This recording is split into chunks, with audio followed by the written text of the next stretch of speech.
Okay, number 12 said the microsphere nanoscope is a powerful tool that allows humans to see structures 9 times 10 to the negative 9 meter in diameter. Okay. This, I see, is written in scientific notation.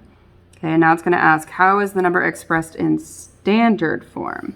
Okay, so we're just going to take this number and go backwards. If you remember, this is our number. That decimal is just out of sight to the right because there's nothing else behind it. And your exponent is the one that tells you, okay, how many places to move your decimal and what direction. All right, so I know I'm going to move it 9 places. Okay, so I'm just going to start at 9 because that's my number.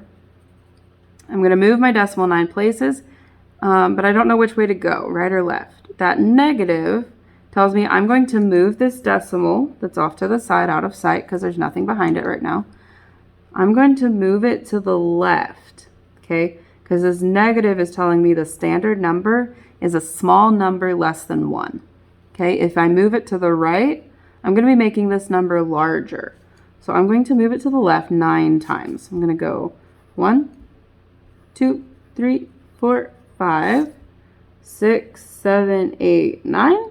Okay, now my decimal's all the way over here, and I have all of these zeros in the jumps that I made. Okay, and if I count it up, okay, I'm going to have 1, 2, 3, 4, 5, 6, 7, 8 zeros.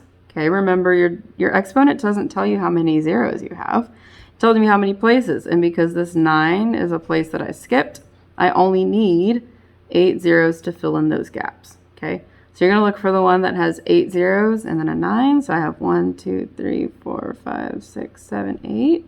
Okay, so it's probably F, but let me double check. 1, 2, 3, 4, 5, 6, 7, 8, 9. All right, if you picked that one, I bet it's because you counted 9 zeros and you saw the 9 exponent. But this 9 counts as one of those places, so you only need 8. Okay. And then the last two, that negative sign should have told you it's not one of those two because these are greater than 1, which means the exponent should have been positive for those. Okay. What you could also do, if you're not sure how to go backwards, you could have taken these answer choices and written each of them in scientific notation. Okay. You could have moved your decimal and rewritten them in scientific notation, all of them. Okay.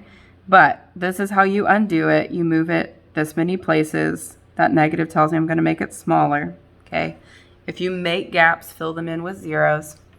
If you need any help with this or want me to check your next problem, look in your journal. Make sure you rewatch this if you're stuck, and then raise your hand if you really need help.